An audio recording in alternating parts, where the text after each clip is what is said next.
I'm both proud and honored to introduce our second speaker.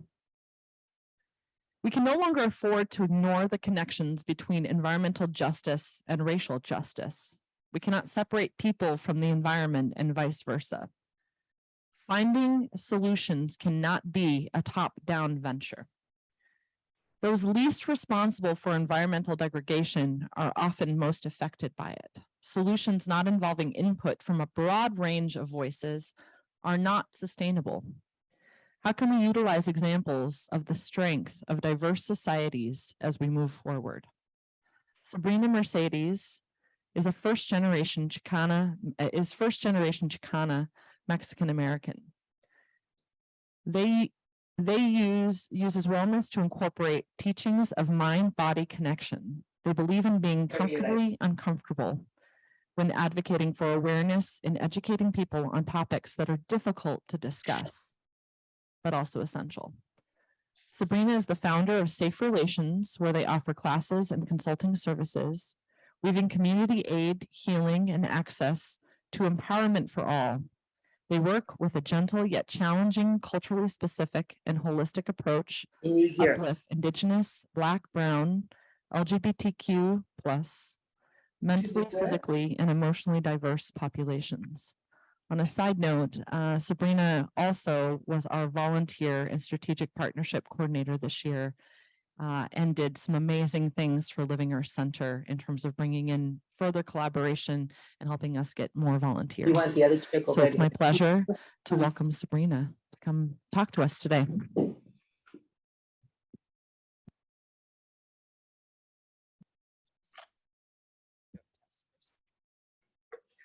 Okay, can everyone hear me all right? Yes. Oh, thank you, Melissa. You're like the Wizard of Oz back there. I love it too. The mastermind. All right, so because I am, whoopsie, I don't know what I'm doing here sometimes. We're learning together, adapting together. My name is Sabrina Mercedes. Thank you so much for being here with me today. I am a certified yoga instructor, so please expect a little bit of movement. Don't worry, it won't be super challenging, but yeah, let's wake up a little bit, right?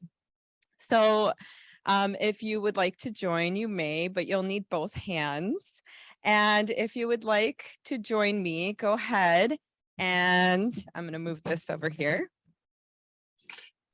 Go ahead and clap your hands 3 times and start rubbing them together. Yeah, we're going to need this move a lot the next couple months. So 3 more times and keep rubbing your hands together. Clap 3 more times.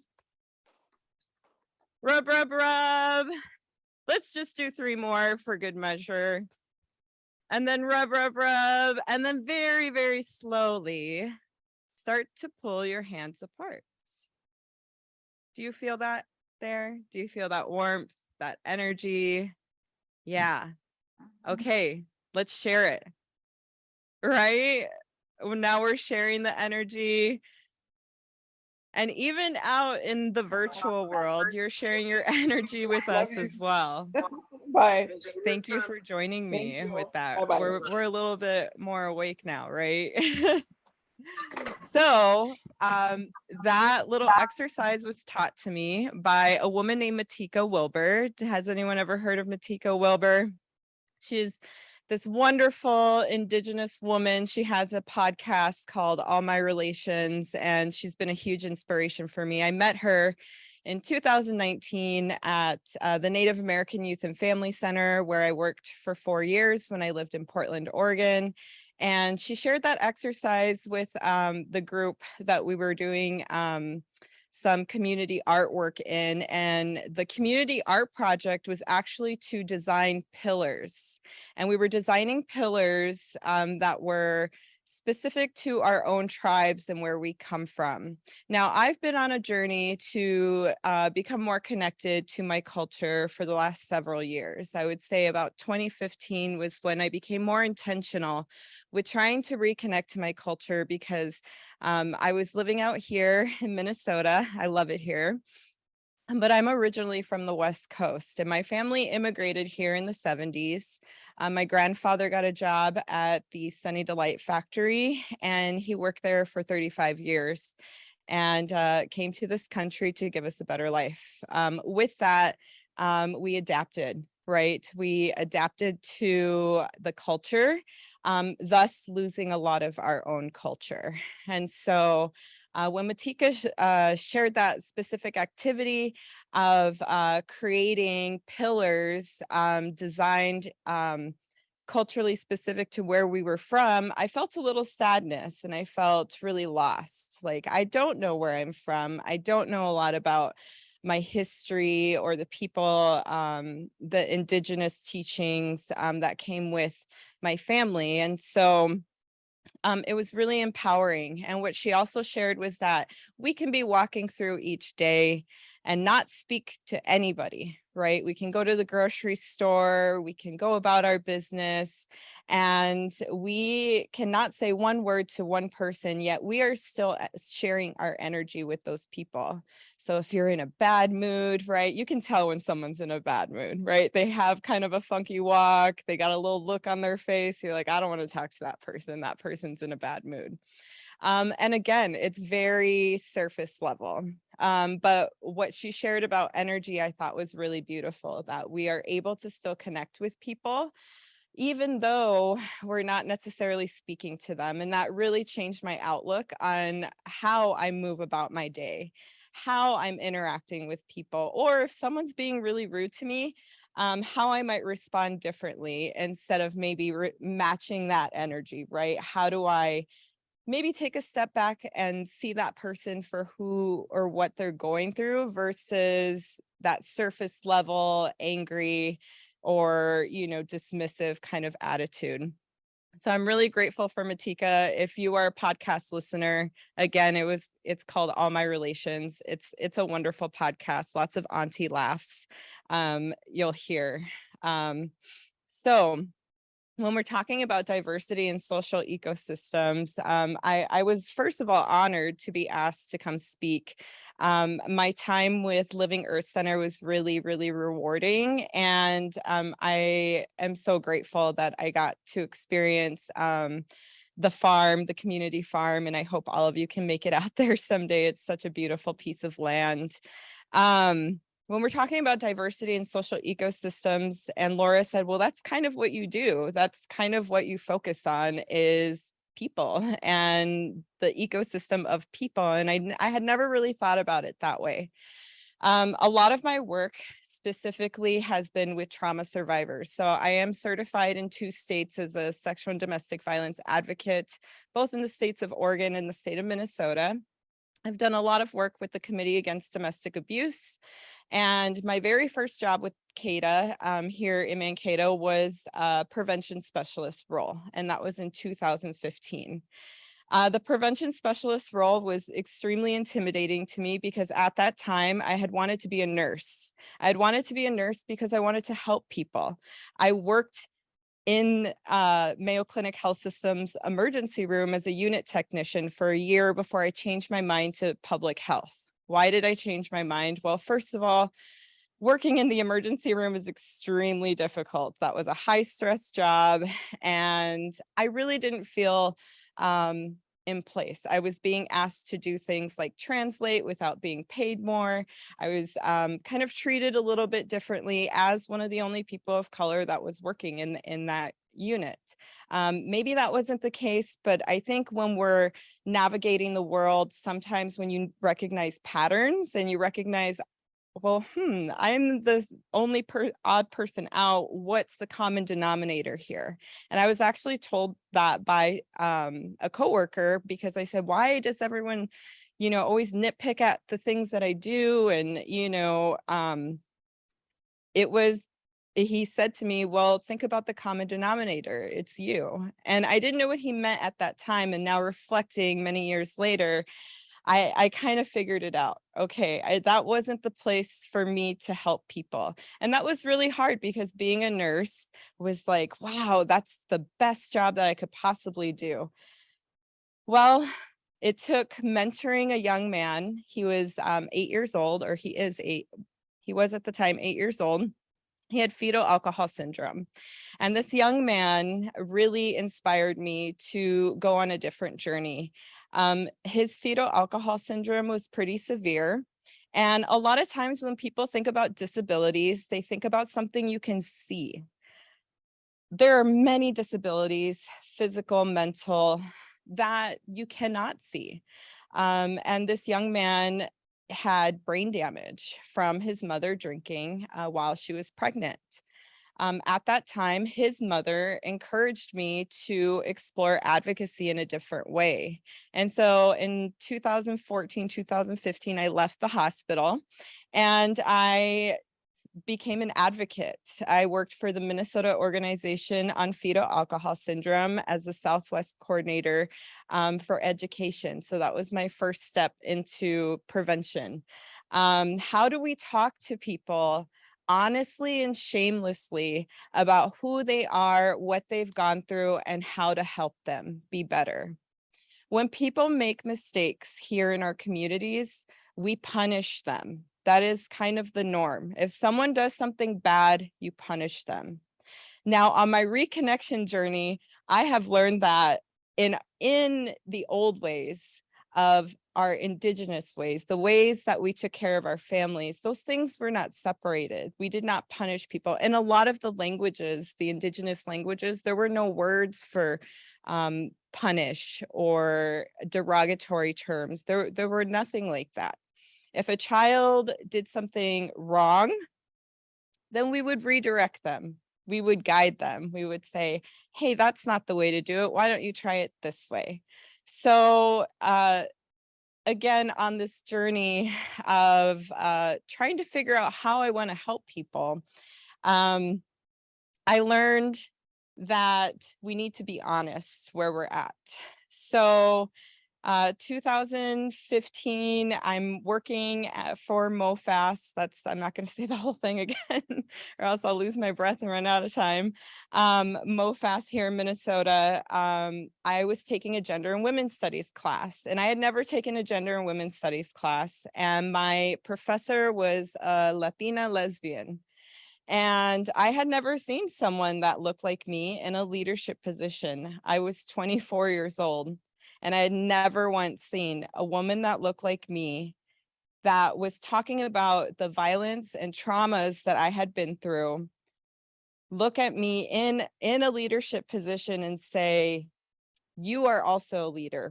You should talk about the things that you have been through, and you are capable of also being a leader.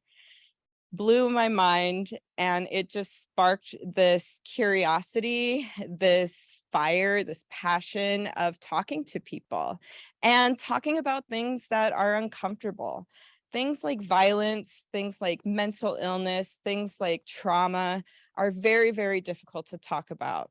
And I'm a Cali girl, so I will tell you right now, we really don't have a problem saying how we feel. I've learned here in these communities in rural southern Minnesota, it's a little bit more difficult to understand where people are at. I like to joke, it's Minnesota passive aggressive nice, not Minnesota nice. And I say that very lightheartedly because I believe that we all have good intentions. And I also believe that in order to have diverse social ecosystems, we have to bring everyone along with us. And that includes holding ourselves accountable. I've had to do a lot of work on myself to check my ego, to check, my own stereotypes. So even though I'm a person of color, I also was brought up with stereotypes. I was brought up with stereotypes against Black people because we weren't Black people. We were conforming to, a society where we look closer to the norm. So it was easy for my family, and I've had lots of talks with my family about these things and about how harmful it can be when we're not bringing our brothers and sisters with us. I teach a lot also about the medicine wheel. So fast forward, it was actually here at MSU that I had that professor. 2015, I spoke out about the trauma that I experienced during Sexual Assault Awareness Month, which is the month of April. Every year, Minnesota State University has an event called Take Back the Night, where survivors can come and talk about what they went through and be heard, and everyone listens. And it's a place where you hold space. And as I was kind of thinking about this talk, I thought about that specific event, and I thought about ceremonies of death, ceremonies in different cultures about when someone goes through something or when someone grieves. There are certain ways that they do it, and they don't do it alone. Things like sexual and domestic violence are things that people tend to experience alone. Things like addiction, things like financial struggles. Those are all things that people are ashamed of, right? And shame is actually how Safe Relations was born. A few years ago, it was a lonely birthday trip. I went to the coast in Washington, and I was by myself, and I was feeling really sad about being alone. And I just had this thought: what if we could talk about safe relations? What if I could create ways to hold space for others, ways that people can just feel more comfortable, maybe not being so ashamed about what they went through. And that's how Safe Relations originally was just going to be a podcast. I've only recorded 2 episodes. It is available on Spotify if you are interested in listening to those episodes. Just a warning, it does talk about child sexual abuse as well as other violence. And more episodes are coming in the new year, which I'm really excited about, but it was just going to be a podcast. And then the pandemic happened, right? Which I believe has forced us to adapt, as well as to rethink about how we are in community, right? Social distancing. That has been a great way that I've actually talked to people about consent, about, hey, how do we talk to someone about our boundaries? That's also something I love to talk about and love to teach people about. How do I love myself and you at the same time while keeping myself most healthy? And that can be really difficult when it's someone that we love or that we care about that maybe says or does something that's really harmful to us. It's about balance. It's about learning how to, again, know what you need. And a lot of us didn't grow up being asked, well, what do you need, right? We grew up learning, okay, we need to work, we need to listen, we need to fall in line. And that's just not how our traditional communities operated. So the medicine wheel is something that I love to teach about. And it really embodies so many different lessons. And I also want to say, I don't represent every single Indigenous person. I can only speak from my experiences and what I know, what I have been taught. So if you hear me say something and you go, oh, well, I know another Indigenous person and they said this, it's probably true because we are storytellers. We pass on information that we know through generations. And so each tribe, each nation might have a slightly different lesson that they teach. So just kind of keep that in mind. So the medicine wheel are 4 colors. Do people know the colors? You can shout them out. Red, white, yellow, and black. And we heard an ode to this, right? In the beginning, reflection of the dirt, right?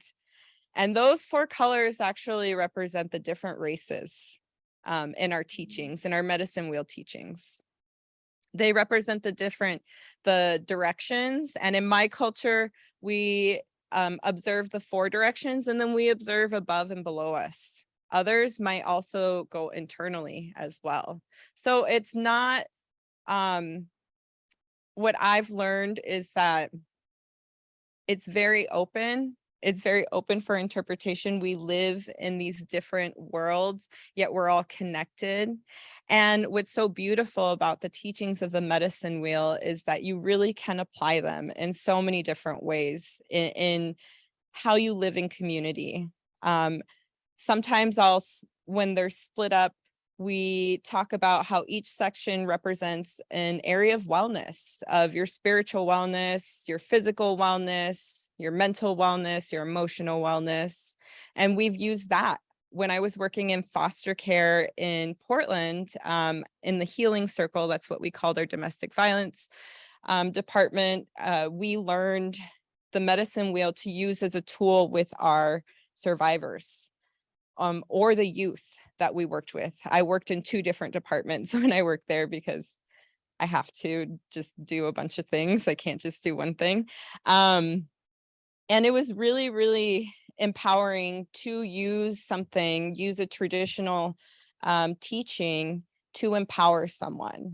And so I learned a lot through that. And I learned a lot about myself, specifically how I need to balance, right? So the medicine wheel is a big circle. We love talking about circles in our culture.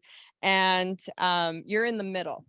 And it's kind of split up into those sections. And an elder actually shared with me that when she splits up those sections, she doesn't use solid lines. She used dotted lines because they're so interwoven, they can kind of balance. If you think about being in a sphere, right? And you're trying to balance my emotional wellness, my physical wellness. Well, if your physical wellness isn't doing well, then probably your spiritual wellness is a little off too, right?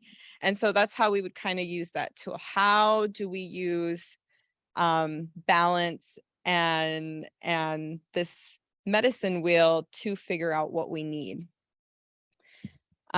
We also believe that everybody has a role and importance in our community. People who are two-spirited or part of the LGBT community or trans, it's now, and two-spirit was a term that was coined in the 90s.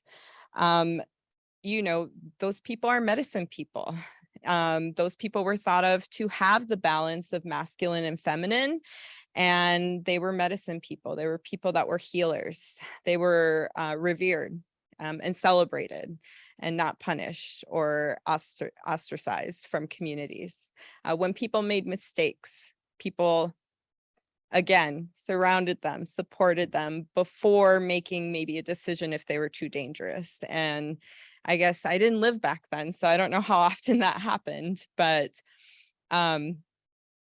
and I think about this in our society. And again, as I said, when we're talking about justice, when we're talking about really wanting to be more inclusive in our communities, we have to think about ourselves. How do I see the world? What are the stories that have been told to me? I had to do some really deep, dark reflecting. And a lot of people think, oh, it's all going to be wonderful and great. And there's going to be, this dawn of light and I'm doing all this hard work. Well, with that hard work, you need to do the inner work, the really dark work, the shadow work, right? We're getting ready to go into a dark season, and I feel like that's when I'm able to do my dark shadow work because it's quiet. I can sit and I can think. Or if you have a thought that's kind of ugly, challenging yourself. Why did I think that about that person? What is it about myself that I need to think about why I maybe had a nasty thought about someone, or maybe I made a smart remark about someone's appearance, Safe Relations does that. That's what I'm trying to do, is to get people to a space where it is not only about doing the good work, it's about doing the dark work as well. The work that we have to do in our hearts, in exploring. A great example would be when I first started doing sexual and domestic violence work in Oregon. We served everybody. It did not matter what background you came from, who you were, male, female, LGBTQ, we served everyone. In my first month, I had 4 male survivors come through my office. And I'm telling you, I had a man who was 6'5", just a big guy. And I thought to myself, why is he here? And then after sitting with him and after holding space for him and after hearing his story, I knew he was going through it. And I knew that he was a survivor. And I really had to challenge myself as to why did I think that men couldn't go through this as well? Why would I think that it was okay to kind of I had a little snarky, like, this guy's huge. Why is he here? In my mind. It takes a lot of work to be able to admit that you're maybe not doing your best work or your best self. And we have to do that if we are really truly going to create diversity in social ecosystems. Why do I have that thought about that person? Why do I have that thought about that group of people? Why do I avoid that person when I see them walking down the street? Would I clutch my purse, or would I maybe look at that person questionably if they were a different race or a different gender? This is something I taught bystander intervention a lot here at Minnesota State University, and talking to students about how do you intervene when you hear someone being racist or sexist or doing something inappropriate? How do you respond? And I will give you a quick fact. There is social science behind this. You can look it up on YouTube, social experiments that have been done. The more people that are present, the less likely someone is going to do something. It's just this weird thing about you. And you would think the opposite. A lot of people that I talk to think, well, there's more people, you would do something, but it's called diffusion of responsibility. So they think, oh, somebody else will say something. So it's taking responsibility. Likely, if you are thinking something's off in a situation, then someone else is probably also thinking something's off. And it is our responsibility as community members and relatives of each other to say something. Or if you're not comfortable saying something, because hey, we're all different personalities. Me and my daughter are totally different. I have no problem going up to someone saying, hey, that's not okay to do, or I just saw you do this, I'm not okay with that. My daughter would never do that. So considering what your comfort level is, there is still always something you can do. You can ask for help. You can let someone else know. There's always something we can do. It's just about actually doing it. I've gotten to a point where I am actually just exhausted. I'm exhausted at the expectation that people are going to do things. And so now I do them. And I hope this is a call to action as well for everyone here, as well as the people at home, that you all also feel comfortable doing something when it comes to if you see something wrong, or if you hear someone saying something that's not okay, or that's not kind about someone or a community member. So it's hard work. Not all of us are used to that kind of culture, right? Especially those of us that maybe grew up here. And it's completely necessary. If we're really talking about diversity, if we're really talking about continuing this hard work of having better, beautiful, more diverse, flourishing environments with people, with plants, with everything we come into contact with. We are all interconnected. Everything is connected. So it looks like that's my minute. I think we're going to have some questions and things. So there was so much more I wanted to say.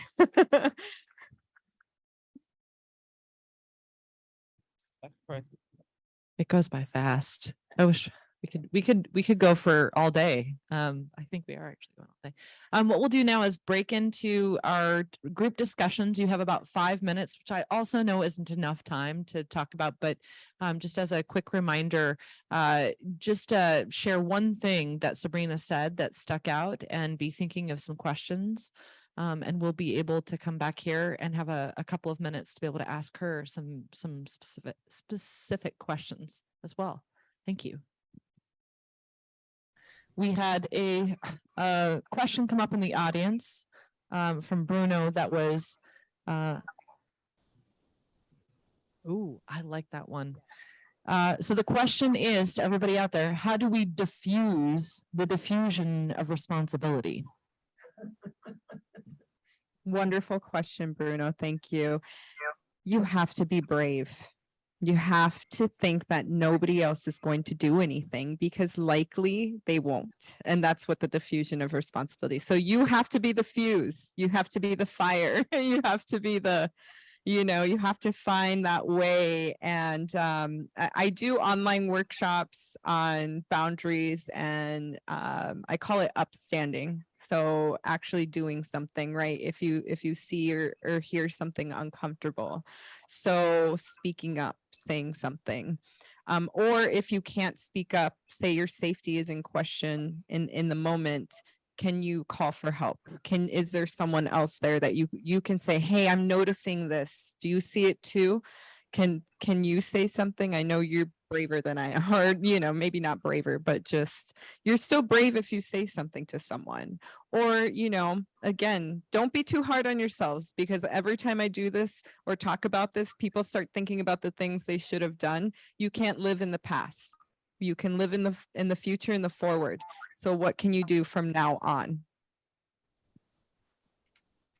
Can you speak more to the concept of why diversity, and that's a general term, right? But why diversity is you think is so important to the thriving ecosystem, or the thriving social ecosystem? Like, what is it about making sure that all of these different aspects of the medicine wheel are coming into play? Something I didn't get to mention that I think is vital. We are standing right now, we are sharing land that was violently taken from others. Violently, okay?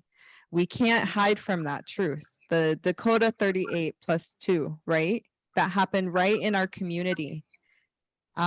We have to talk about these things, even though they're uncomfortable. When we do that, we open doors, we reopen doors to the communities and to the ways of life that were being lived prior to colonization, prior to when communities were taken, or ways of life that were taken from the original peoples from this land. So it is essential that we continue to do this work. To bring people to our table, to offer different ways. If you own a business, for example, with my yoga business, the entire first year that I was open, I allowed people to bring trade. I have beautiful pieces of art. I had wonderful treats and meals. I had wonderful gifts of crocheted things that people brought instead of money to access their wellness. So we need to, again, find these different ways to allow people to sit at our table, because it's not always easy to walk up to a table and sit down, right?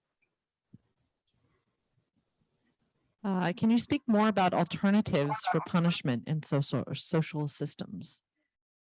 I don't have much time on yeah, I mean, okay, I'm a felon. Yeah, you just heard a felon speak to you. So I don't know what you thought of me before, or if that might change how you might think of me now. But we need to allow pathways for success. A lot of jobs require background checks. I had to be very honest about where I was at. Luckily, I have been supported and loved and embraced during this journey. It's not true for everyone. If my skin was darker, if maybe I was a man, and maybe if I had a different kind of criminal background, I may have not been considered for some things. So again, how are we right now? The best thing I can say is that you need to show up and vote. You need to know how people are being punished. In our systems, I mean, even public school systems, if you are in the public school system and you have a way to advocate for different ways that students can be supported, I feel like that's a big place. That's where we start, right? The school to prison pipeline, right? We talk about that. Like if kids are getting in trouble at school, you know, and I've seen this when I was a youth advocate in Portland public school system, you know, that was a lot of my job, was advocating for students to not be punished in those ways. Maybe a student needs something to play with, you know, to listen, to learn. People learn in so many different ways. Not everyone can sit at a desk and learn or work. And we learned that with COVID, right? A lot of jobs adjusted to allowing people to work at home. And everyone went, why haven't we been doing this for so long? So, you know, I think there's support, love, if you know people that make mistakes, you know, meeting people with kindness and openness versus maybe going to, I'd never want to talk to you again because you said or did something wrong. And voting, we need to show up and we need to know what is being, what kind of laws are being in place. I can tell you right now from experience and being part of the criminal justice system, there are a lot of waste of resources right now for being pulled over for things like my dream catcher hanging from my window, and having Oregon license plates, you know, and being a person of color when I was going the speed limit, you know, that officer, you know, gets no repercussion. So you have to know what's going on in your communities. The national level is not even what I'm worried about anymore. What kind of difference and what do you know is being done in your own communities with Blue Earth County, right? If you live here. I know body cams was something that was just approved this last year. So being aware of what's going on and maybe letting your voice be heard also in changing those things. What I heard is micro things can have macro consequences, as we kind of even heard with what Bruno was talking about, even down to the smaller things of body cams or something along those lines. Time for one more. Okay, so one more. How do we overcome our resistance to diversity, our seeking comfort of the known, or our seeking comfort of the known? So that's a big question. Here you go. I know all these are, I'm like, whew. We have to be uncomfortable. That's the best, most simplest answer I can give in the time that I have is you have to step outside of being comfortable. I talk about, or I like to use the example of, you know, when you're learning a new skill, you're not very good at it, right? Or you're going to make mistakes and then you do something differently. I'm a resin artist. I like to use that as an example too, right? Each time you do it, you're going to get better and better, but you're still going to make mistakes. You're going to be uncomfortable. You're going to get upset with yourself, maybe with others. And so finding the comfort in the discomfort, I think, is essential. And a lot of people don't like to be uncomfortable, right? We like our cushy little, you know, cozy beds and and sometimes we have to get out and we have to go into that cold Minnesota air and, you know, face what we got to face. And that's how I think of these different challenges that we have in our community is how do we find that balance of being comfortable and learning and growing. You're not right. The caterpillar doesn't just become a butterfly. It has to go through this really uncomfortable process of even being a little, you know, even smaller than that, right? Like, and it's a process. It's different phases. And it's not comfortable. It's not pretty either. Have you seen that actual process? I think it's pretty cool, but yeah, it's uncomfortable. So be uncomfortable and it'll be okay. And then find those ways to be gentle with yourself as well. So I tell people when I've had a hard moment or I've had an argument or I've been uncomfortable, I wash it. I wash my hands. I'll physically wash my hands of that situation, or I'll take a shower or a bath, whatever your thing is. You know, I find a way to kind of sit with that feeling, give some awareness to it, and then move on with my day. Okay, thank you. Can we have a round of applause for Sabrina?